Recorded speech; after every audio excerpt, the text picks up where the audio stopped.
ওকে, আসসালামু আলাইকুম। তাহলে আমরা আজকে করছি হচ্ছে তোমার অঙ্ক নাম্বার 108, কর্পোরেট ট্যাক্স প্ল্যানিং এর অধ্যায় 3-এর 108 নম্বর অঙ্ক। এটা হচ্ছে কোম্পানির ট্যাক্স নির্ণয় করার অঙ্ক। তো কোম্পানির ট্যাক্স নির্ণয়ের ক্ষেত্রে আমাদের যেটা করণীয় সেটা হচ্ছে প্রথমে আমাদের এই যে ইনকাম স্টেটমেন্ট, এইখান থেকে নেট ইনকাম দিয়ে আমাদের শুরু করতে হয়। এই নেট ইনকামের থেকে নন এডমিসিবল এক্সপেন্স গুলো বিয়োগ হয়, মানে অননুমোদিত খরচগুলো বিয়োগ হয়। সেই অননুমোদিত খরচগুলা, যেহেতু এইখানে অনেকগুলো খরচ বিয়োগ করা হয়েছে, এই যে এই খরচাগুলো সব খরচা হিসেবগুলো এখানে বিয়োগ করা হয়েছে। এই খরচাগুলোর মধ্যে কোন কোন খরচাটা অননুমোদিত, সেই খরচাগুলো তোমার বিয়োগ হবে। আর এইখানে নিচে নিচে যদি কোনো প্রকারের খরচ থাকে যেটা অনুমোদিত কিন্তু উপরে বিয়োগ হয় নাই, তাহলে সেই অ্যাডমিসেবল এক্সপেন্সেস গুলো বিয়োগ হবে। তাহলে প্রথম কাজ হবে হচ্ছে তোমার ইনএডমিসিবল এক্সপেন্স গুলো যোগ হবে যেগুলো দেয়া থাকবে এই ইনকাম স্টেটমেন্টের মধ্যে। আর দ্বিতীয় কাজ হচ্ছে অ্যাডমিসিবল এক্সপেন্স গুলো বিয়োগ হবে যেগুলো দেয়া থাকবে এই সমন্বয়ের মধ্যে। এরপরে তোমার নন বিজনেস ইনকাম গুলো বিয়োগ হবে যেগুলো থাকবে হচ্ছে এইখানে। ঠিক আছে, নন বিজনেস ইনকাম গুলো বিয়োগ হবে যেগুলো এইখানে থাকবে, ইনকামের মধ্যে থাকবে। তারপরে আবার নন বিজনেস ইনকাম গুলো আবার যোগ হবে যেগুলো থাকবে হচ্ছে ওইখানেই থাকবে, যেগুলো ট্যাক্সেবল আর কি। নন বিজনেসের মধ্যে যেগুলো ট্যাক্সেবল সেগুলো যোগ হবে, আর যেগুলো ট্যাক্সেবল না সেগুলো যোগ হবে না। আর নিচে যদি এরকম কোনো আয় থাকে সেটাও যোগ হবে। তাহলে ধাপ হচ্ছে 4টা। একটা হচ্ছে নেট ইনকাম দিয়ে শুরু, নট অ্যাডমিসিবল এক্সপেন্স বিয়োগ, অ্যাডমিসিবল নন অ্যাডমিসিবল এক্সপেন্স যোগ, অ্যাডমিসিবল এক্সপেন্স বিয়োগ, নন বিজনেস ইনকাম বিয়োগ, নন বিজনেস ইনকাম যোগ, যেগুলো ট্যাক্সেবল। এই দিয়া যা পাবো সেটাই হচ্ছে নেট টোটাল ট্যাক্সেবল ইনকাম। আমি যা বলছি কেউ কি বলতে পারবে এই কথা?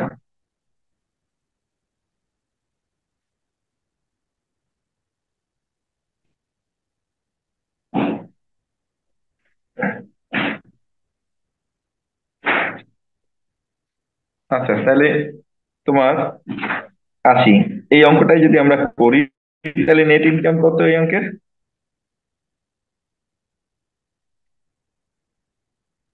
13,60,000। শুনতে পাও তোমরা? স্যার, 13,60,000। 13,60,000 নেট ইনকাম পেলে কই, এই না? নিচে না হ্যাঁ, স্যার? হ্যাঁ। ঠিক আছে। হ্যাঁ, 13,60,000, ওকে।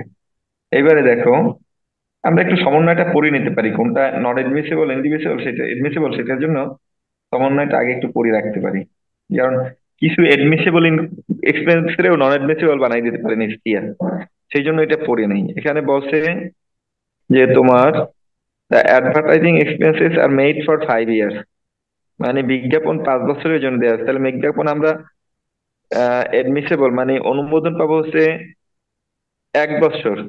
সেখানে আমরা 5 বছর যেহেতু এখানে দিয়েছি, সুতরাং বাকি 4 বছর হচ্ছে গিয়া নন এডমিসেবল। এডমিসেবল ডেপ্রিসিয়েশন পার ইনকাম ট্যাক্স রুলস 30,000। ডেপ্রিসিয়েশনের অনুমোদন পাবো 30,000, বাকি যেটাই থাকুক না কেন সেটা অননুমোদিত। তার মানে ইনএডমিসিবল যদি 30,000-এর বেশি হয় তাহলে বাকিটা ইনএডমিসিবল, আর 30,000-এর যদি কম হয় তাহলে এডমিসিবল এক্সপেন্স হিসেবে আমরা বিয়োগ করতে পারবো। তারপরে তোমার general expenses include 40,000 as preliminary expense. General expense admissible কিন্তু প্রিলিমিনারি এক্সপেন্স ইনএডমিসিবল। তাহলে প্রিলিমিনারি এক্সপেন্সটা ইনএডমিসিবল হিসেবে যোগ হবে। Salaries expense include 35,000 as contribution to unrecognised provident fund. এইটা অনুমোদিত প্রভিডেন্ট ফান্ডের স্যালারির মধ্যে 35,000 আছে। তাহলে এই স্যালারি 35,000 টাকা অননুমোদিত। তো এখান থেকে মোটামুটি দেখে নিলাম কোনটা অনুমোদিত আর কোনটা অনুমোদিত হবে, মানে অনুমোদনের মধ্যেও। এবার উপরে আমরা যাই, তাহলে উপরে কি কি আইটেম আছে সেটা দেখি। হ্যাঁ,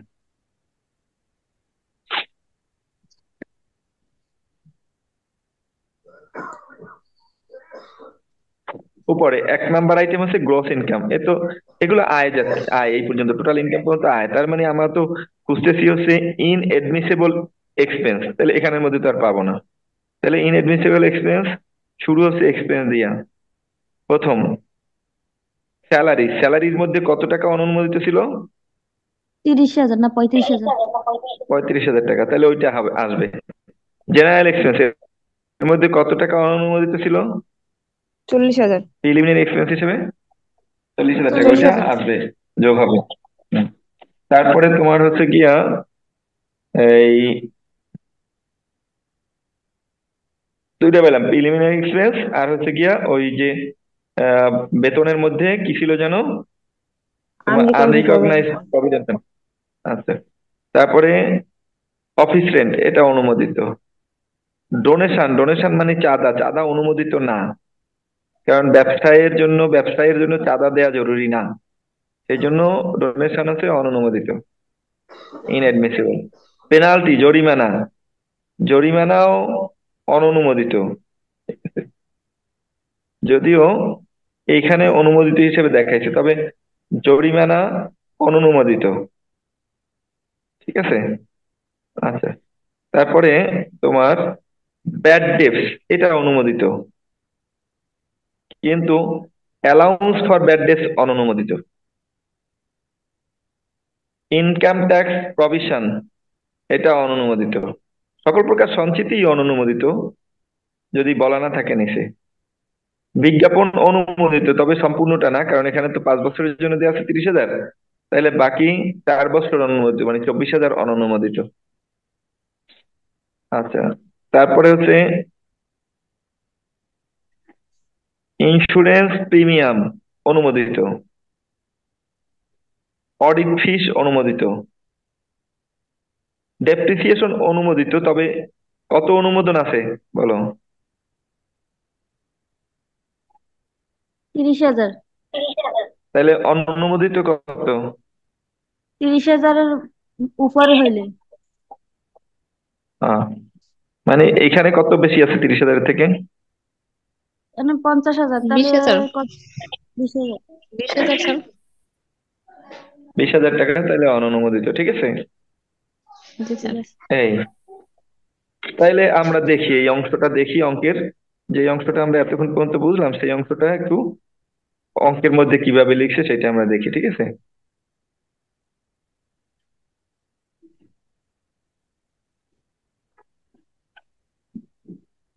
দেখা যায়।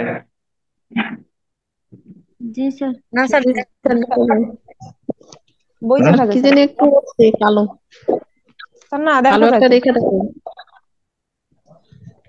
হ্যাঁ স্যার।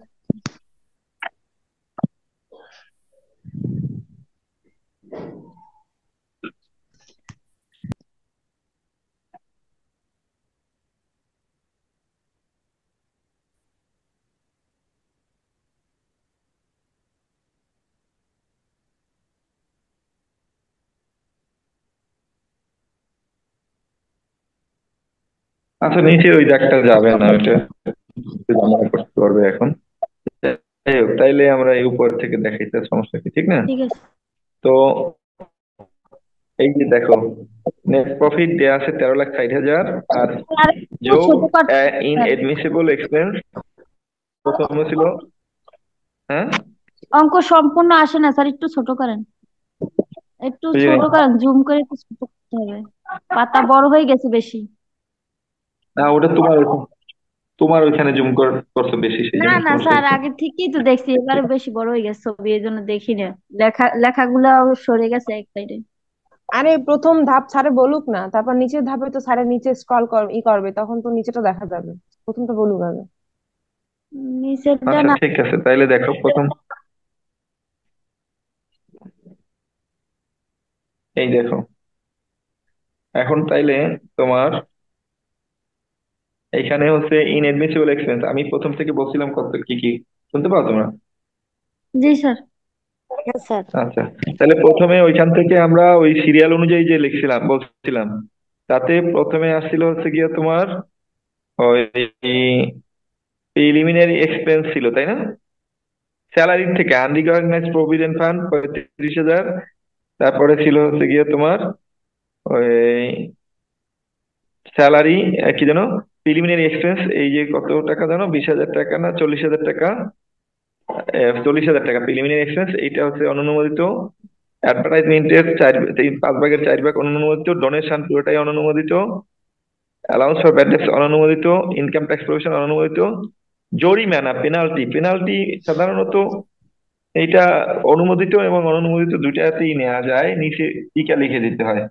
তবে জরিমানা অননুমোদিত নেয় ভালো, এই অঙ্কটাই নেয় নাই, আমরা সেটা দেখছি আর কি। তবে অননুমোদিত হিসাবে নিলে ভালো হইতো, ঠিক আছে। এই, আর অনুমোদিত খরচ, এমন কোন খরচ এই অঙ্কে আর নাই অনুমোদিত, যেটা এর বাইরে আছে কিন্তু মানে এখানে নেয় নাই, এরকম কোন অনুমোদিত খরচ নিচে নাই, সেই জন্য আমাদের আর অনুমোদিত খরচ এখান থেকে বিয়োগ দেয়া লাগবে না, ঠিক আছে।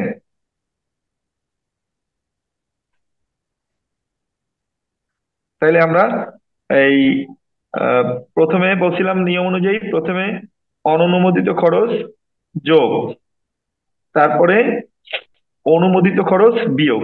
তাহলে অনুমোদিত খরচ যদি বিয়োগ দেই, সেটা তো এখানে নাই, সেজন্য বিয়োগ দেয়া লাগে না। তৃতীয় ধাপে বলছিলাম যে নন বিজনেস ইনকাম, এইটা এখান থেকে বিয়োগ হবে। তা নন বিজনেস ইনকাম এখানে কি কি আছে দেখো। আহ,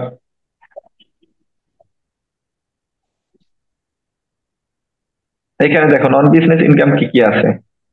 ইনকাম আছে হচ্ছে গ্রস ইনকাম, এটা তো বিজনেস ইনকাম। শেয়ার প্রিমিয়াম, এটা non business income 50,000। Dividend non business income 60,000। Gain on sale of furniture, capital gain. Discount receipt, এটা business income. Interest on tax free government securities, tax free government সিকিউরিটির income, এটাও year non business income. Other income, এটা business income, ঠিক আছে। আর তাহলে এখানে নন business income পাইলাম কোনটা, share premium, dividend, gain on sale of furniture, আর interest on tax free government securities, এইটা। তাহলে এই কয়টা বিয়োগ হবে, ঠিক আছে। দেখো এই কয়টা বিয়োগ হয়েছে সেটা আমরা দেখি। শব্দ শেখা যায়।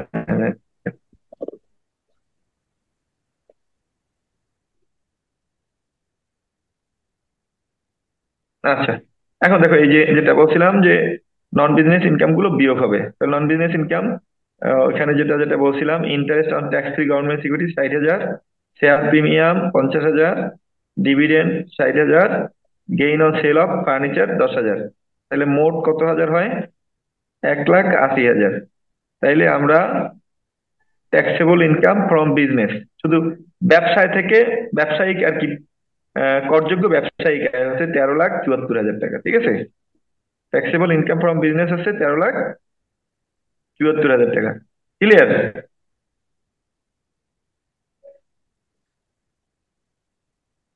জি স্যার। জি স্যার। নেক্সট, নেক্সট বলতে হচ্ছে তোমার যে নন বিজনেস ইনকাম যেগুলো ট্যাক্সেবল সেগুলো যোগ করো। তাহলে শেয়ার প্রিমিয়াম মূলত ট্যাক্সেবল ইনকাম না, শেয়ার প্রিমিয়াম মূলত এইটা দায় হিসেবে থাকে আর, তো এইটা, এইটা ট্যাক্স দেওয়া লাগে না, এটার জন্য যোগ হবে না।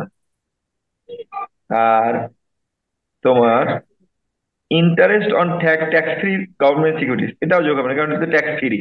তাহলে এই দুইটা যোগ হবে না, যোগ হবে ডিভিডেন্ড আর gain on sale of furniture. তাহলে ডিভিডেন্ড কে সাধারণত ধরে নেওয়া হয় লভ্যাংশের উৎসে করকর্তন করা হয়েছে 20%, সেইটা ধরে নেওয়া হয়, সেই জন্য এটাকে মোটাঙ্কিত করে যোগ করতে হবে। মোটাঙ্কিত করা মানে মোট কত পাইছিলাম, ট্যাক্স দেওয়ার পরে যদি 60,000 হয়, মোট কত পাইছিলাম, তাহলে 60,000 ট্যাক্স দেওয়ার পরে যদি হয়, তার মানে ট্যাক্স দেওয়ার পরে 100 টাকায় 80 টাকা, তাহলে 80 টাকা ছিল ট্যাক্স পরবর্তী, শুরু পূর্বে আছে 100 টাকা, সেই হিসাবে ট্যাক্স পূর্ববর্তী আছে 75,000 টাকা। আর এখান থেকে gain on sale of furniture যোগ করবো 10,000, তাহলে মোট নন বিজনেস ইনকাম আসছে 85,000 টাকা। তো তাহলে টোটাল ট্যাক্সেবল ইনকাম হচ্ছে 14,59,000 টাকা। ক্লিয়ার? এইটুকু কি বোঝা যায়? স্যার এই যে ডিভিডেন্ড 60,000 টাকা, এটা পর পরবর্তী সেটা আমরা বুঝবো কিভাবে? ডিভিডেন্ড তো আমরা যে কোনো একটা প্রতিষ্ঠান থেকে পাইছি, ডিভিডেন্ডে 20% ট্যাক্স ধরা হয়, সেটা উঠতে করকর্তন করিয়ে নিচে ধরে নিয়েছি আমরা, না ধরলেও পারতাম। স্যার কোথায় বলা আছে 20%? পিছনে আছে ডিভিডেন্ডের উপরে 20% কর ট্যাক্স, এটা পিছনে বলা আছে, দেখবেন তো বই পড়িও, ঠিক আছে? এটা হুম, ঠিক আছে।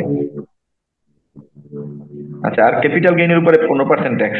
তো ক্যাপিটাল গেইনের তোমার সাধারণত সম্পত্তি বেশি লাভ পাইলে তো ব্যাংকের মাধ্যমে বা প্রতিষ্ঠানের মাধ্যমে পায়, এরকম নাও হইতে পারে, সেই জন্য এটা উৎসে করকর্তন ধরা হয় না। ডিভিডেন্ডে সাধারণত উৎসে করকর্তন ধরা হয়, ঠিক আছে? তো এখন যদি আমরা ট্যাক্স নির্ণয় করি, তাহলে এই স্যার, কোম্পানি 15% বেশি। হ্যাঁ? স্যার আমাদের বইতে 60,000 টাকায় যোগ করছে। জি স্যার, আমাদের বইতে, আমার বই অঙ্কের সাথে স্যার আপনার অঙ্কটা মেলে না স্যার। সব ঠিক আছে অ্যামাউন্ট, কিন্তু ওই স্যার ওগুলো কিছু কিছু কথা লেখাই নেই। সমস্যা নাই, আমি যে বলেছি তো যে এখানে তো বলা নাই যে আফটার ট্যাক্স এটা, সেই কারণে এটা যদি বিফোর ট্যাক্স ধরে নেই তাহলে হবে, সমস্যা হবে না। ক্লিয়ার? এটা টিকা লিখে দিতে হয় নিচে। ওকে। জি স্যার।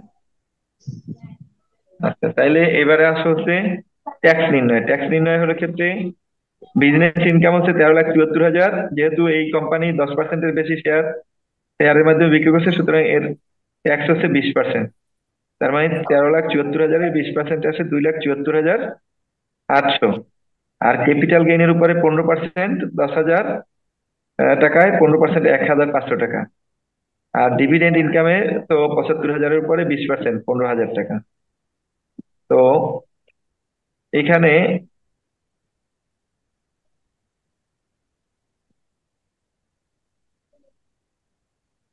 এটা আবার ওই মিনিমাম ট্যাক্স দেখাইছে যে সাধারণত ফাইন্যান্সিয়াল অ্যাসেটের উপরে সর্বনিম্ন 20% ট্যাক্স দিতে হবে। এটা যেহেতু ফাইন্যান্সিয়াল অ্যাসেট, এখানে আসছেও 15,000, আর সর্বনিম্ন 15,000। তার মানে এইটা যদি সর্বনিম্ন যদি বেশি আসতো, তাইলে এইখানে সর্বনিম্নটা আসতো, তাই দুইটাই একই, সেই জন্য এখানে 15,000 টাকাই আসছে। তাহলে টোটাল ট্যাক্স লাইবিলিটি হচ্ছে গিয়া 2,91,300। এর মধ্যে সোর্সে ট্যাক্স দেয়া আছে ওই যে ডিভিডেন্টের 15,000 টাকা, তাহলে নেট ট্যাক্স পেয়েবল হবে 2,76,300 টাকা। এই অঙ্ক, এগুলো কঠিন অঙ্ক না।